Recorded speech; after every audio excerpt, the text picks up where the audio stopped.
Hello, everybody, and welcome to the Man Alone Show. I'm Man Alone, and today we're going to talk about one of my favorite topics to talk about on this channel, solo RPGs. I like talking about these so much that this is, in fact, what the entire channel is about. But we're not going to talk about just any solo RPG today. We're going to talk about all of them. That's right. I'm going to try to group together solo RPGs into some categories that I see as the major divisions in the approaches to solo RPG play. Now, divisions, I'm not saying that there is like conflict between different factions of solo RPG players, but I think that certain people prefer things over others. If you're new to the space, and you're trying to understand what a solo RPG is, one of the more difficult or confusing things when you first start is that you can keep seeing different conceptions of it to the point where you're like, well, I thought it was one thing, but it's not. And then also sometimes you'll encounter a solo RPG for the first time, and it's not one of the types that you would naturally connect with. And so you sort of like throw it away from there and say, oh, I'm not really interested in this genre. In fact, there are whole YouTube videos where the whole thing is like critiquing solo role-playing games, and I'll watch them and it will just be a critique of one kind of solo role-playing game that we'll talk about here. So it is this channel is an interest of mine, in addition to doing playthroughs and doing reviews. One thing I really feel is important to do is give some guidance to people who are new to the space, who need a little bit of clarity and understanding on it. So I thought I would make this video. Now, originally, this was going to be a huge video, but as I considered it, I realized that half of the video I really didn't know what I was talking about. So the first half was going to be what this video here is now, which is giving the different definitions of or categories of solo role-playing games. The second part was to talk about like the components, what's in the sausage of a solo RPG, what makes it a solo RPG other than just that one person plays it. And as I thought about that more, I realized I really needed to do more thinking about that. So lucky you are not going to get a gargantuan video. Why I felt compelled to say that instead of just letting it happen, I'll never know. But that is a hallmark of my channel. If you're interested in a more podcast approach to YouTube videos, something you can put on in the background while you use your KitchenAid blender, this would be the one to do it. And speaking of, we have just reached 2,500 subscribers. Kazoo sound, which is very exciting. Thanks all to 2,500 of you. And I, if you enjoy this, go ahead and subscribe. There's lots of perks to subscribing. Well, I guess the perks are I just make these videos, which is like you could do that without subscribing. So yeah, I don't actually know why you'd subscribe, but if you press the button, you get a nice animation. So you should try that out. Okay, so let's get underway here. This is going to not be a reinvention of the wheel. In fact, one of the first YouTube videos I watched, well, not one of the first YouTube videos I've ever watched in my life, but one of the first YouTube videos on solo RPG play that I looked at was Daniel from the Dungeon Dive and his groupings or categorizations of different types of solo games. So I'm definitely not bringing anything new here. I'll in fact, I think he did it with like index cards like this. I think I've watched it long enough ago to not fully remember it. And so these, at the very least, will be like my own examples and ideas on this. But I just wanted to put my own take on it just to give people an idea of how I see the space. So the first one, and no surprise here, is journaling RPGs. And I think journaling is very often the first type of solo RPG that a lot of people come into contact with. I think it's the most intuitive reasoning of what a solo RPG would look like. To the uninitiated, you're a random person who plays tabletop role-playing games. You encounter them walking down the street and you say, hey, if you were to make a solo role-playing game, what would it look like? I think a lot of them today, especially, would say journaling, right? Dealing with prompts and maybe a few mechanics and trying to get into character and write out what happens. And I think that's a reflection of the direction that a large part of the role playing community goes in now, of like a focus on assuming a role, speaking like living in the head, looking through the eyes of a different character. And solo journaling gives you a really strong opportunity to do that, to think about what it would feel like to be someone else. Undoubtedly, if you're interested in that, you're going to get the recommendation for Thousand-Year-Old Vampire. It is a hard book to resist because it's just so beautiful. And inside it has basically everything I just described. You're going to be a vampire across 1,000 years, learning things, forgetting things, using skills and resources. Other ones just that I just pulled a few from my shelf: Carved by the Garden, The Crushing Dark. And yeah, these are games that are going to have, some mechanics here. Carved by the Garden will use some die, and this uses what's called a Wretched and Alone system, where you kind of pull blocks off a Jenga tower to generate like rising stress. But the meat of the game is rolling up these different prompts that will ask questions or give experiences or events, and you then sort of have to react to that. Well, not react to it as much as like describe what happens or how you feel about that or whatever it is. This is for people who enjoy journaling, but also for people who really enjoy the roleplay part of roleplay games. This is good for people who just love to write, that love to reflect, that love to inhabit another person and see what that is. And also, I think people who are interested a lot in the setting and the characters and the narrative at the sort of expense of more crunchy mechanics.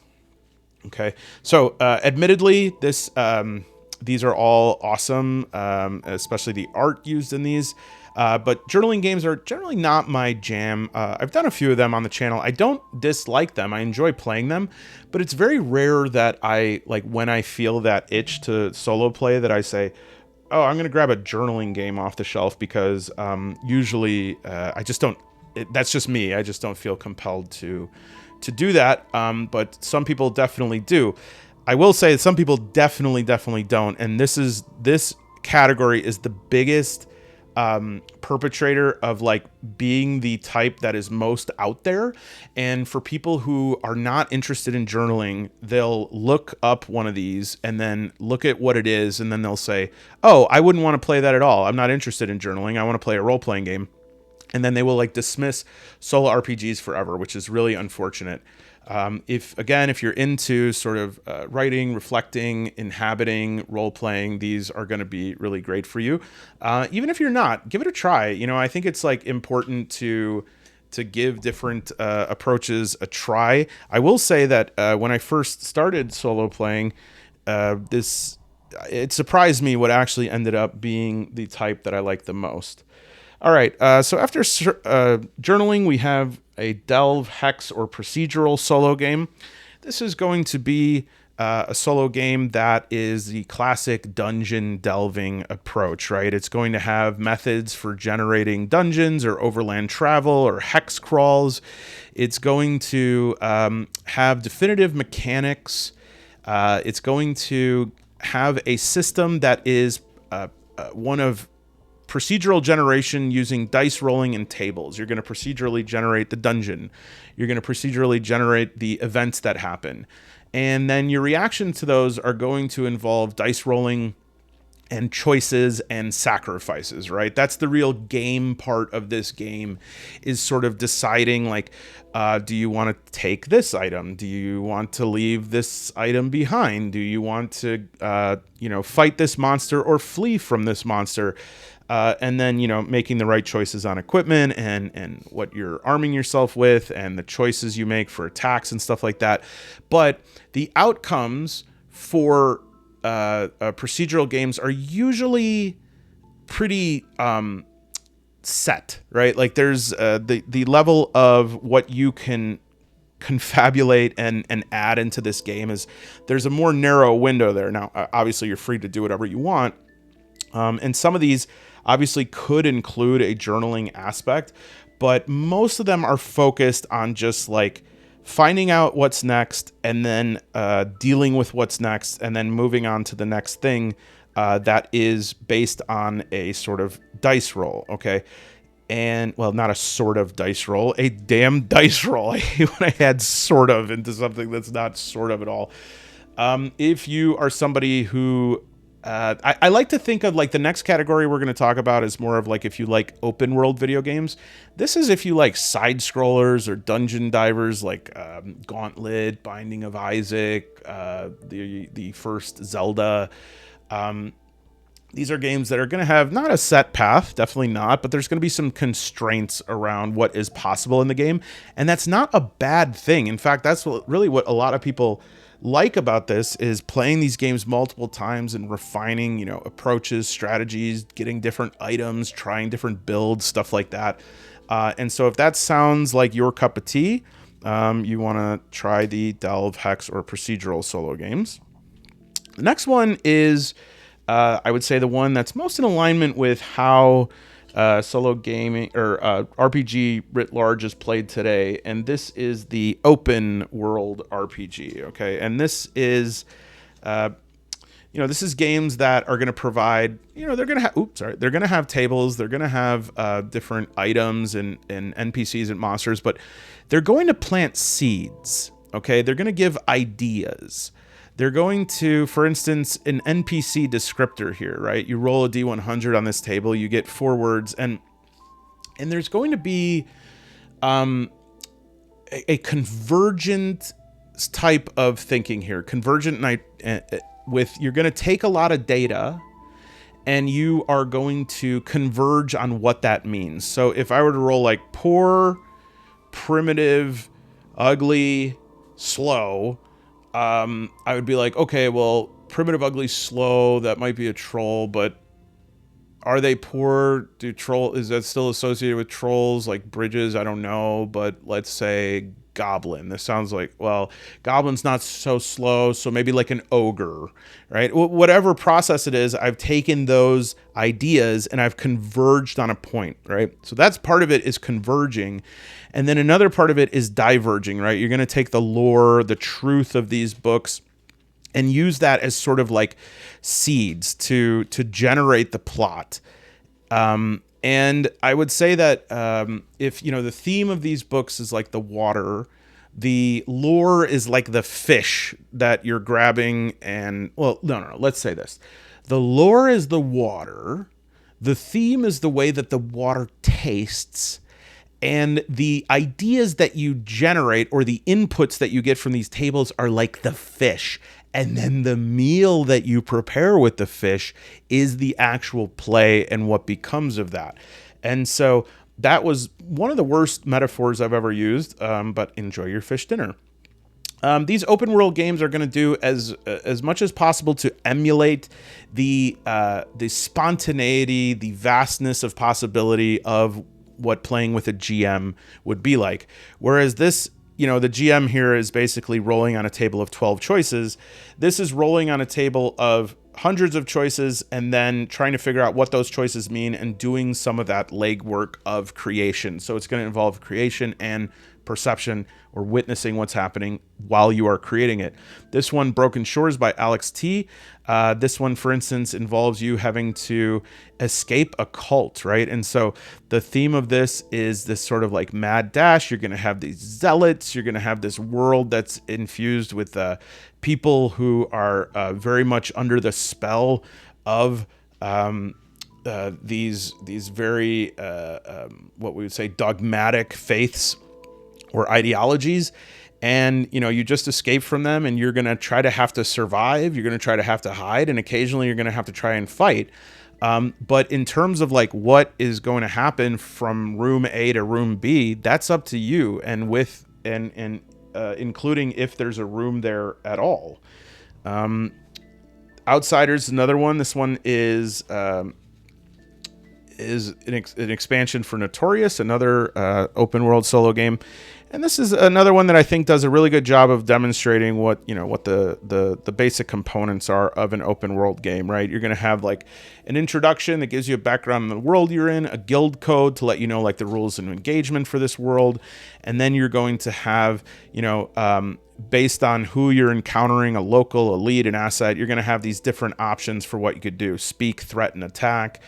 And basically all of these include like dice rolls, and that will decide the results of those. But the results, again, are in theme or notion only. So rather than saying, oh, you stepped on a trap and that trap does d6 damage, okay, that would be like this. This would say you stepped on a trap and that trap was, and then you roll some modifiers, sharp and rusty, and you're like, okay, it's a bear trap. And then you have to decide like what that bear trap does. Does it do some damage? And you'll have to look at like, what kind of armor am I wearing? What sort of resilience do I have? How bad was the hit? And then what you do about that trap, like in this game, you probably move on or you take a potion or something. Whereas here, you would figure out, is there a clever way to disarm it? Is there anything that you have on you that can do it? Is this a time that actually you're stuck there for a while and you want to have a flashback about your life, right? And what was that flashback? It was you saying, "Mama, please, Mama." Okay. Again, the one you're probably going to be directed towards, whereas For Against Darkness, I would say, is a major one you're going to be directed towards in this genre. For open games, I would say that Ironsworn Starforged, or soon enough Ironsworn Starforged Sundered Isles, is sort of the gold standard of this genre of solo game. And I actually think if you have some experience with role-playing games, or you are patient enough to read through the instructions here and understand what the basic cycle of this game is, I actually think that this is a pretty good game to start with, especially because there are so many graphical interfaces here that show you kind of the main cycle of the game, which is so important in solo play. Is this cycle, like what does playing this look like, right? How do I avoid a situation in which I have a big battle with an enemy and then afterwards I go, okay, well, what the hell am I supposed to do now? This does a really good job at explaining how to keep that going, how to keep that action going, what to do in different situations, how to generate different worlds, different characters, different scenarios that are, concrete enough to give you an idea of what's happening, but not so limited that you can't create your own fiction with that. If you are somebody who is comfortable with ambiguity, with, open questions, this is the genre of solo games that you're really going to enjoy. I just want to put out Broken Shores, the first one I mentioned by Alex T. Another one in that conversation is Across a Thousand Dead Worlds. I'm doing a video of instructions on this. I would say this is probably a little bit less of a game if you don't have role-playing or tabletop or skirmish experience, just because it does a little bit less of the hand-holding, but I think it's just as robust in terms of allowing you to create the experience in a more sci-fi horror setting. Okay, so that is Solo Open. All right, next. Oh, yeah. Okay, so do an ad. So, do you like Fate and Destiny? Well, do I have something for you? The Fate Mill. If you're a serious solo role player and are committed to looking good while doing it, you have to use the Fate Mill, because the Fate Mill is an oracle D20 die that is going to serve all of your oracle needs. No more of that onerous process of having to flip to page 63, or was it 62, to look up a limited, paltry oracle with just yes, no, and maybe. The Fate Mill, including this amazing holographic sticker insert, which gives a bit of the lore on this, which is actually kind of funny. And of course, the finely crafted laser cut, maybe. Fate Mill is made by loving hands of Tower House Creative, that are people that love solo role playing and are generally really cool. I am not sponsored by them. I just happen to like them. I want to see them be successful. Oh, geez, that's not very good. You can't see that. And so if you now through May 12th If you use code manalone20 at towerhousecreative.com, you can get 20% off the Fate Mill or the Dyadic D20 dice, which are fantastic dice that I thought I would be like big rip, like, or not big rip, big whoop. Big whoop. Big rip is when something dies.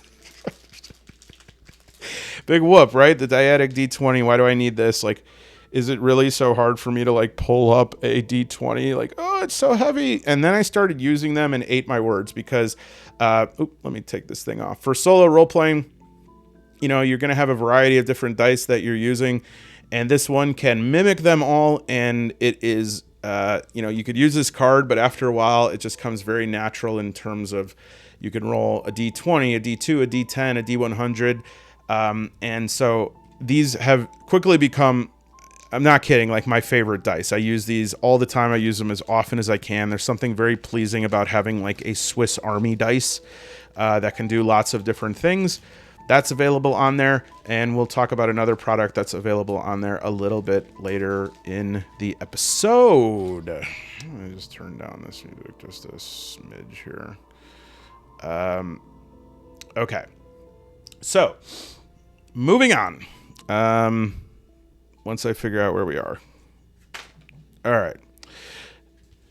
Yes. So next up, we'll do solo map games. So this is like a little micro genre of solo games. Is these games where you either generate a map. In the case of Umbra by Blackwell Games, there's also ones called Delve and Rise, which are more fantasy. Umbra is more of a sci-fi approach. But these are kind of like you're building a sort of dwarf fortress mine, and so it's going to be solo role playing, a little bit of like Delve hex procedural, but it's also going to be like resource management and city building. There's going to be combat, there's going to be recruitment, there certainly could be a narrative that you attach to it, but it's mostly going to be mechanics driven. And so that's one type of map game. I would say the other type is the one where the map is already made for you. And this is Bone, Feather, and Beak, still in its original packaging, because I promised my girlfriend that we would play this together. We're going to play it this summer, because I've been saying this since like last summer. But yeah, this is a game. It presents a map and you color it in. And as you color each piece of it in, you're going to decide like what is happening there. And then as you build it out more and more, you decide what's happening in the community writ large. So if you like doodling, you like sketching, I think solo map games are a really good choice. Next, we have like solo other or blended. An example of this that I would talk about is Broken Cast. So Broken Cast uses a system that actually like sort of inspired by Four Against Darkness, of like just rolling for different types of events and then going to those tables and figuring out which type of special event you have and how to manage that.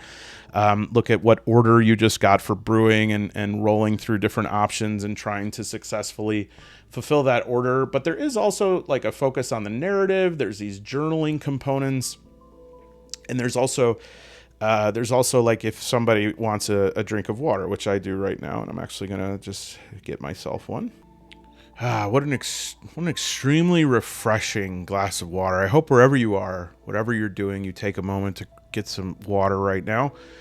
Yeah, the Broken Cask has this sort of delve component. There's questing, but like you're not really going to get too far into the quest. You're just going to kind of like see the results of those.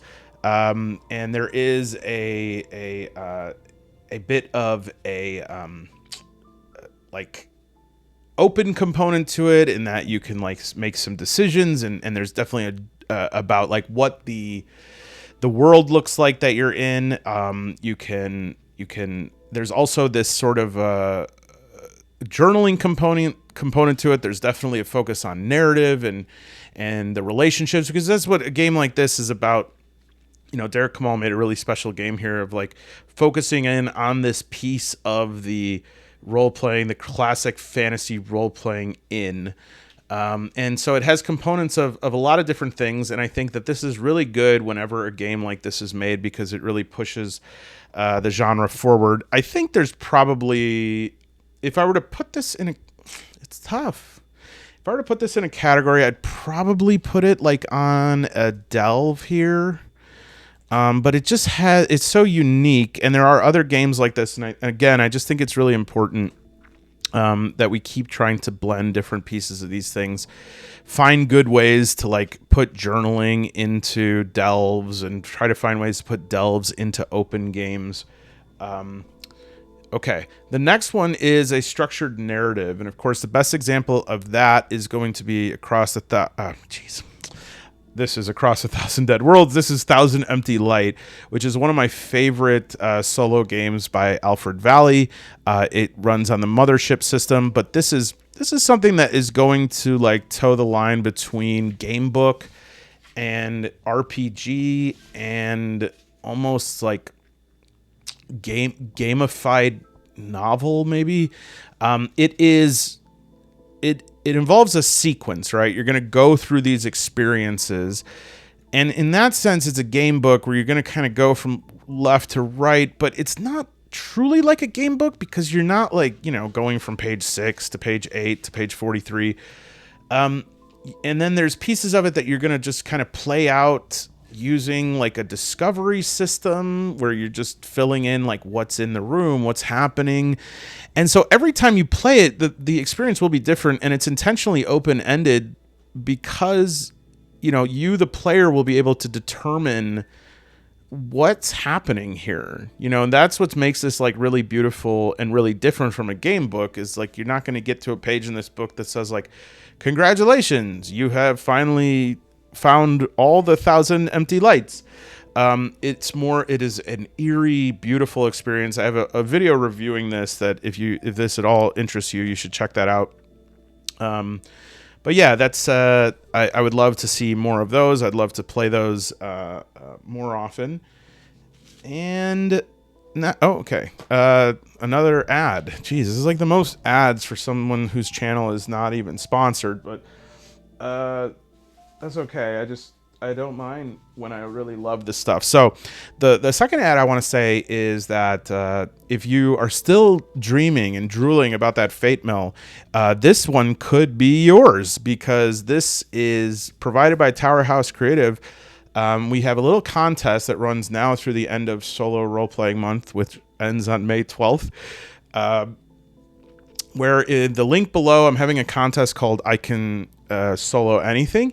And if we get 50 submissions, I will solo this can of peas, okay? And not even with the stuff on the top, just the can. I'll use the pictures, the text, maybe even the peas will sort of be the book that I use to solo. So it might just be the can of peas and some dice. And we'll figure out how to do that. I'll do that live on camera, and we're at 42 right now. And so to sort of celebrate the absurdity of this, the contest I Can Solo Anything is asking for your submissions of ideas of what the funniest, most absurd, most ridiculous things to use as solo play manuals. So you can write whatever you want. It does not need to be coherent. These submissions are absolutely hilarious. I know people have been asking if they can see that. I did write on the forum that I wasn't going to share that information, and so I am not going to do that. I definitely don't want to share anyone who's not comfortable with their ideas or anything like that. But I will be doing a video that shares, like, when I talk about who won the contest, I'll release a video.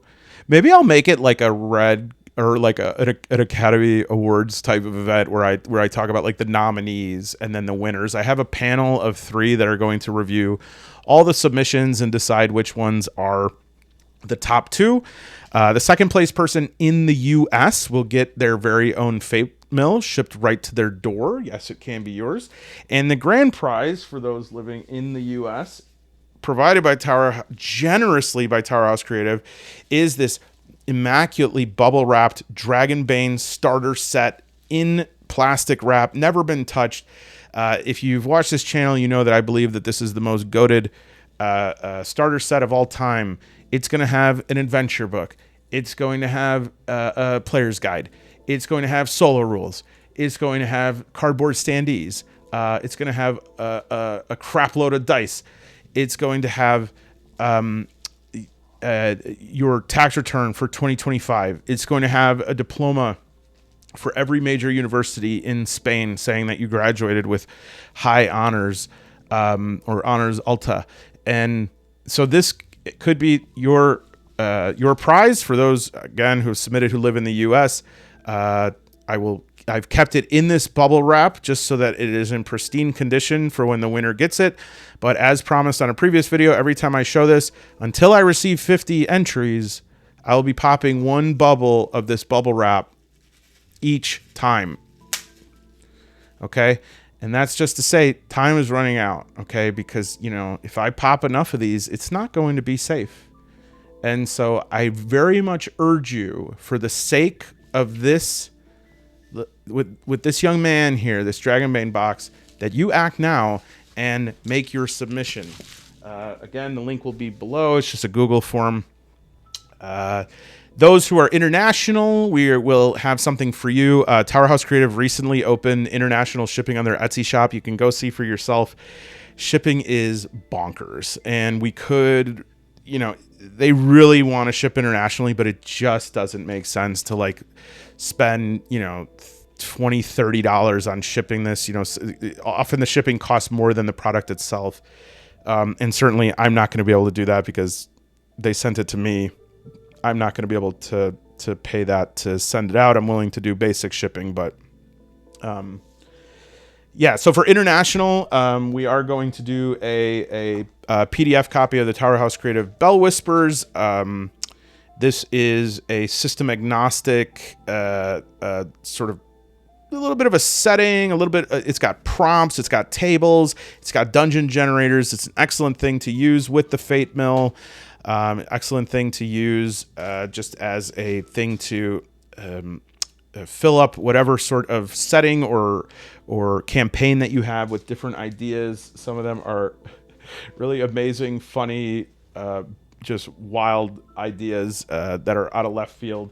So really cool. And then for first prize for international, we'll try to get a gift card from Drive-Thru RPG or itch.io or something like that. I'll check which ones are better for international and just, you know, so you can pick something out nice for yourself. Again, we really wish we could ship internationally, but like to ship that Dragonbane would be like $50, maybe more, maybe like $60.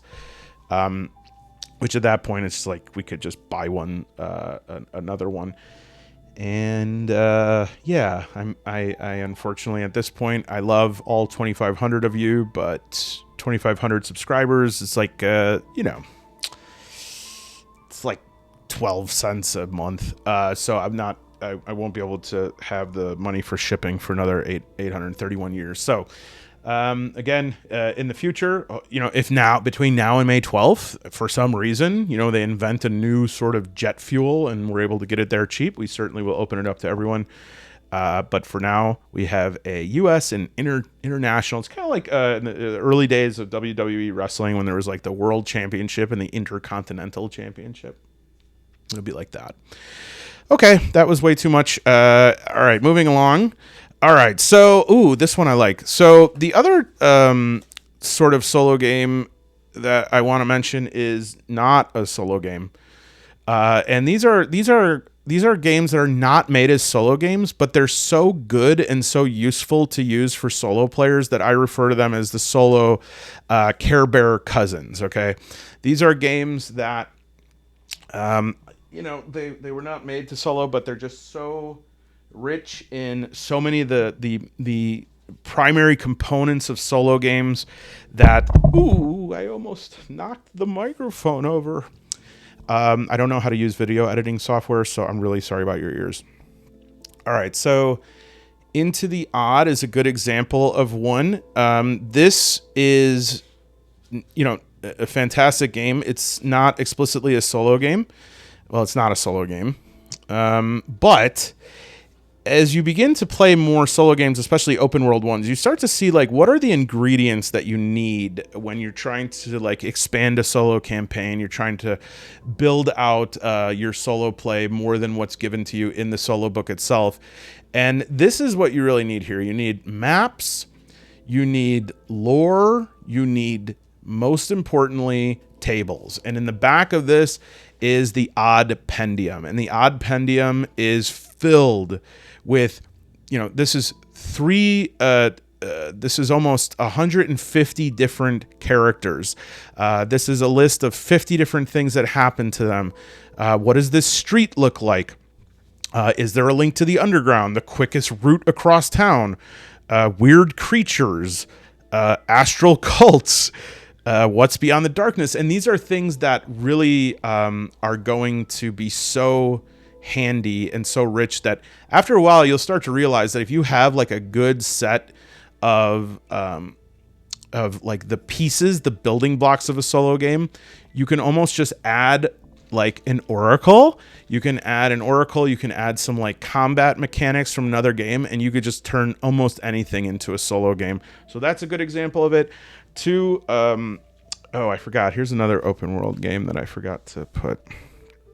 Fallen by Perplexing Ruins, which has a very interesting setting of the Euro-American 1600 to 1850.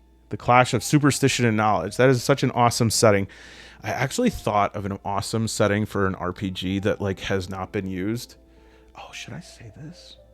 No, I'm not going to say it because I forgot. I'm recording a video that's going to go on the internet.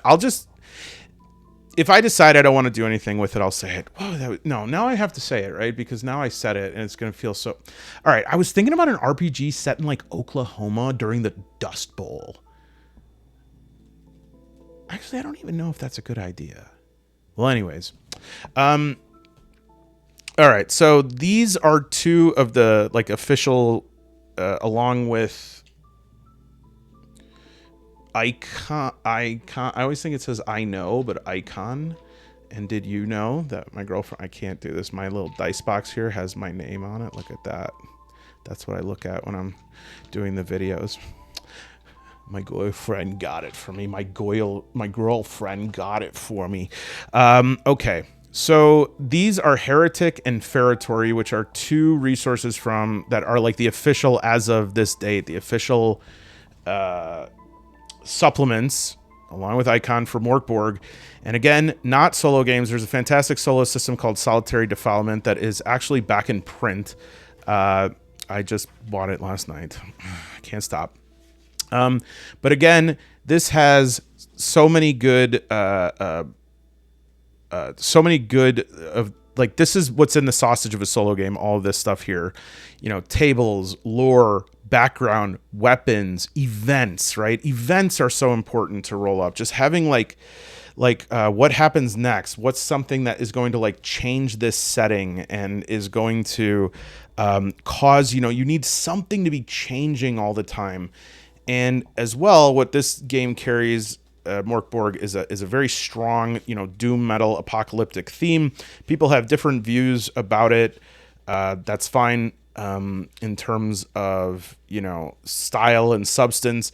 But regardless of that, style and substance aside, it just has a lot of resources for the solo player, a lot that can be drawn. And in fact, one of those is Dark Fort, which comes included in Heretic, is like the solo micro game, as they call it, that eventually became Mörk Börg. It's about the size of like one of those coffee shops, like a menu at a coffee shop that is going to shut down in like 6 months. It's called like Tumbleweed or something. It's got writing on the menu. This, by the way, is like writing from this. I did not put that. This like comes printed with this writing. I love that. They like printed it and then we're like, oh crap, we forgot this. Like just write it in and ship it. But yeah, Dark Fort. Now this is a great example of a delve. I think if you want to talk about like what a delve looks like, this is the most distilled version of that. It's got definitive mechanics. There's a set of weapons that you're going to get. There's no surprises here. But it just creates this loop, this fun challenge. It's a game, it's just like a video game. It's do people who play the original Teenage Mutant Ninja Turtles from the arcade be like, oh, I wish that I was able to like also travel to the Renaissance period in this game? And like, well, maybe some people say that if they're really fanatical. Between the two, I would say this is really good for coming up with settings as Heretic, but it's really Feretory, which is going to have so many good inputs in terms of just like hunting mishaps. If you hunt, what did you find inside the belly of the beast? I do actually think this is... Daniel may have included this. Oh, no, I think I'm thinking of Dungeon Dive. I think talked about this when he did Solitary Defilement video. Which, oh, that reminds me. Okay. Because I wanted to remind myself, where are my cards? Oh, there they are. The next thing on my list after Solo Care Bear Cousins was to give Desert Dweller the business. So we have a Desert Dweller comment campaign happening, okay? Desert Dweller Solo Gaming is on video 3 of liking and commenting on every new upload to beg, I guess this is me, Papa Man Alone, for a Mörk Börg gameplay and or campaign. So here's the deal. Using my dyadic D20, we're going to use this list included in Feretory. And this is how many more videos need to be commented on. 1 comment per video by Desert Dweller Solo Gaming. And then we'll also... One second. Okay, sorry. In the distance, I heard an ambulance coming, which was very fitting for Mörk Börg here. But, and I was right. There was a very loud ambulance siren. So, in order to just at least, throw Desert Dweller here a bone, we're going to do a D20 dice roll. This is going to determine how many more videos need to be commented on before I will do a Mörk Börg playthrough. At least 1 video. I don't know if I'm going to be able to make a whole campaign out of it. I've got a lot of campaigns in the hopper. But we'll leave it up to the dice and great. Okay. Damn it.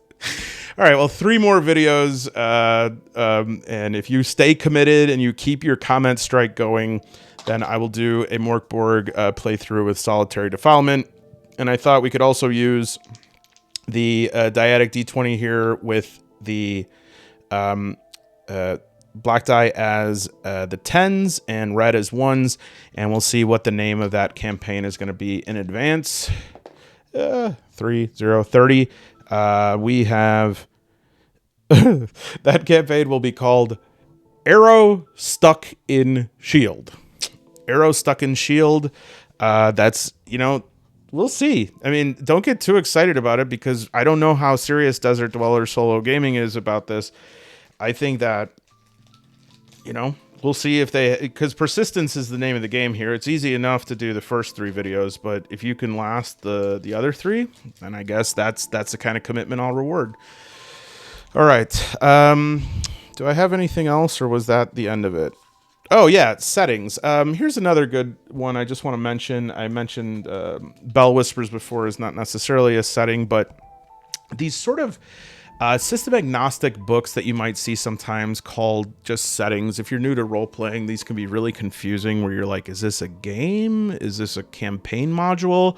It's a setting. It's a place. It has NPCs. It has events that happen. It has layouts of villages and dungeons, and it populates your mind with ideas for what, what's a place that you can bring your character. Perfect for something like if you're playing solo Mörk Börg campaign that doesn't have a definitive like solo component to it, or I should say a solo component naturally added to the core game. There is definitely solo options for Mörk Börg that will potentially be doing in a future video.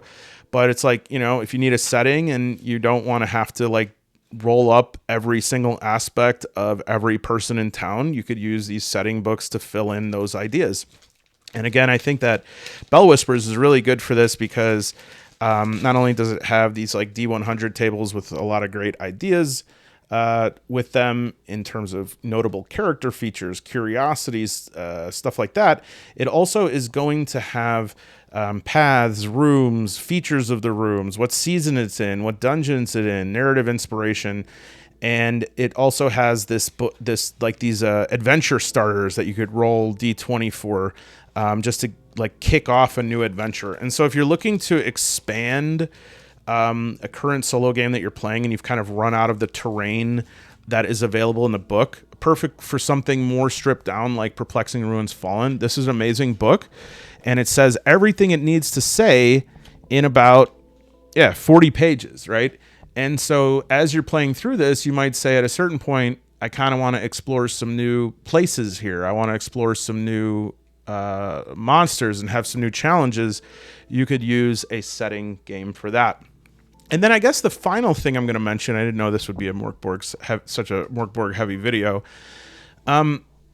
I think for any good solo player, one of the things that we forget is that what we're drawing from ultimately, yes, we're using dice, yes, we're using tables, but ultimately we're drawing from our own mind. And so we got to make sure that we are constantly putting unique, creative, interesting things in that mind.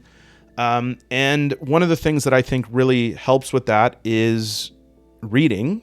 I know not everyone loves to read, so, but I think if you're not somebody that likes to read, but you love role-playing games, maybe something like this would be good for you. This is not the only RPG that has a novel attached to it, but this is Whispers of the Dead Saint. This is an example of this is a novel set in the Mörk Börg universe.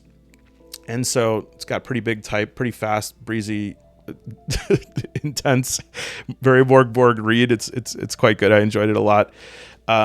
That is something that will be infinitely helpful in your solo games, because if you're not putting new stuff into your mind, you're going to start losing the ability to put new stuff into your game. And you're going to if all you want to do is role play and think about role playing, and you don't want to go and live and experience the world and do new creative things, you're going to start to get a little bit stodgy, stale, static in your play. And so keep watering your mind. And if you enjoyed this video, again, go ahead and subscribe. If you didn't enjoy it, I'll give you, if you ever see me, I'll give you $1 for wasting your time. All right, everybody. I won't actually do that. I don't carry cash. Bye.